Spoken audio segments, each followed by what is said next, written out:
Hello guys, hello Pisces, welcome dito sa aking channel, Kapalaran 888. Welcome guys. Alamin natin kung ano ang last 2 weeks message para sa lahat ng Pisces.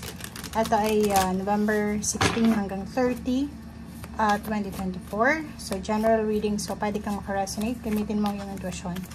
Okay, so doon sa mga bago nating subscribers, huwag niyong kakalimutan na i-like and share or subscribe. I-press ang notification bell button para kayo ang unang makapanood sa ating mga videos na ina-upload. Okay, Pisces. Number 2 is a blessing of the air. So, nakikita ko sa'yo dito na isa sa mga blessings na posibleng dumating sa'yo is yung mga balita, good news. So, from November 16 until 30, maraming blessings or maraming information, good news, communication. So, yung mga misunderstanding ay pwedeng masettle siya. And balance. So, nakikita natin dito na wala kang dapat na ipag-alala, lalo na sa usaping information or communication, relationship, parang ganun. Kasi, nakikita natin dito na maayos. Walang masyadong dapat na ipag-alala. Okay? And yung a blessing of the air is pwedeng mga earth signs energy sa buhay mo. So, pwedeng ikaw ay connected sa isang air signs, Gemini, Libra, Aquarius. Or kung halimbawa mga papeles siya, documents, letters, follow-ups, parang ganun. So, nakikita natin na magkakaroon ka ng balance this last 2 weeks. Okay, so indecision making, number 8, and then 27, and attachment. Nakikita natin dito, merong water sign Pisces dito na siguro hindi kayo masyadong makapag-desisyon or meron kayong kino-contemplate, meron kayong procrastinate na isang decision making.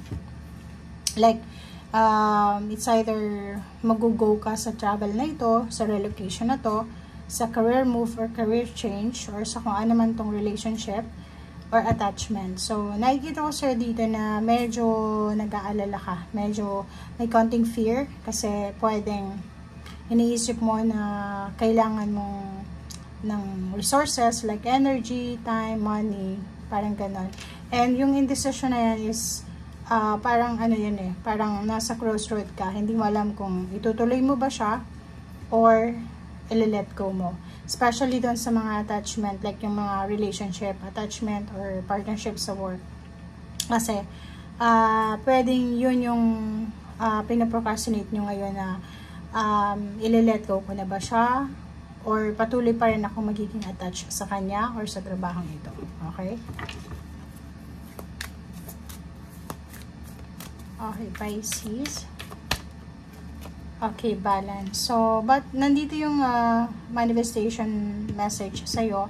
11 is November. So, sinasabi siya dito na for the month of November, the 11-11 portal is opening para sa'yo para bigyan ka ng balanse. So, ibig sabihin, this whole month of November, even the last 2 weeks ng November, magkakaroon ng balanse, manifestation, fulfillment achievements, and stability, security sa usaping relationship, money, and career. And nakikita natin dyan na sobrang secured ka sa kung ano man tong decision making na gagawin mo or plano mo. Okay? And nakikita ko sa'yo dito, if maraming imbalances sa buhay mo, posibleng magkaroon na ng balance siya. Okay? So, Knight of Pentacles, isang balita tungkol sa pera. So, pwedeng for the 3rd and 4th week, doon ka makakatanggap ng balita or good news. Or pwedeng kung ano mang hinihintay mo to na pera or lump sum or any amount of money or any source ng financial, ay posibleng matanggap mo siya this last 2 weeks na to. So, last 2 weeks siya ng November yung outcome. Okay?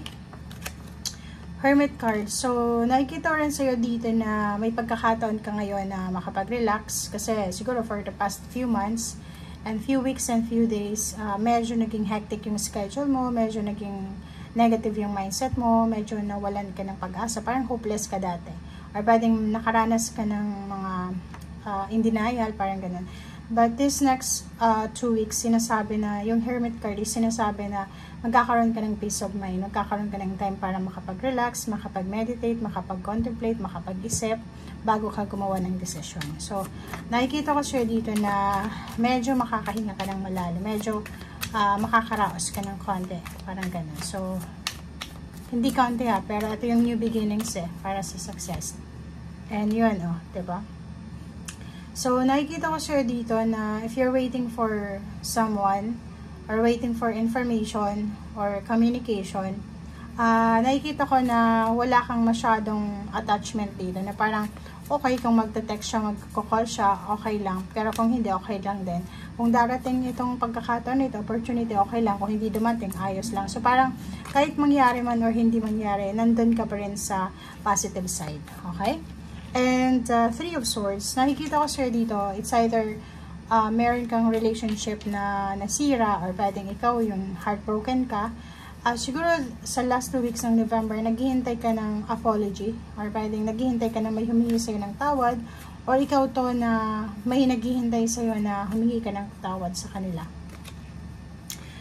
Six of Cups and then Five of Cups. So, nakikita mo dito sa 5 and 6 of Cups na meron kang pinanghihinayangan. So, pwedeng meron kang pinanghihinayangan na relationship na nasira. Or parang nakita ko sa'yo dito na merong mga family relationship or friendship or attachment or partnership or any types ng collaboration na posibleng nasira. Ang pinaka-basic dito is family. Siguro magbabalik tanaw ka sa linggong ito. Last 2 weeks siya ng November. Magbabalik tanaw ka doon sa nangyari sa past mo with your family or with your friends, with someone na nagkasakitan kayo ng kalooban. So, nakikita ko siya dito. Meron kang konting regrets, but nasa process ka na ngayon ng moving on. Seven of Pentacles, ganun din sa usaping pera. So, may posibleng hinihintay kayo ngayon na pwedeng lump sum or pwedeng may hinihintay kayong yung ma-achieve mo talaga siya, yung mahawakan mo this week. And kung makikita mo dito, may Ace of Pentacles. So, ibig sabihin niya, it's possible. Portal opening, mindset.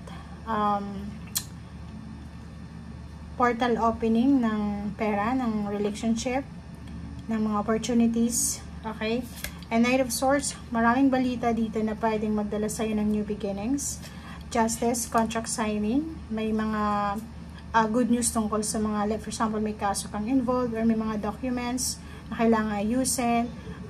Nakikita mo tong justice, sinasabi na huwag kang masyadong mag-alala kasi ibibigay sa'yo, it's a good karma, so ibibigay sa'yo ng universe kung ano yung deserve mo. So, kung anong pinagpaguran mo, kung ano yung sacrifices mo, kung ano yung ginawa mo, ay ibibigay sa'yo ng universe. Yung Queen of Pentacles is card siya na nagsasabi sa'yo na ano man itong trinabaho mo, ano man itong binigay mo yung lahat sa'yo. Diba? Parang huge transformation to sa buhay mo eh.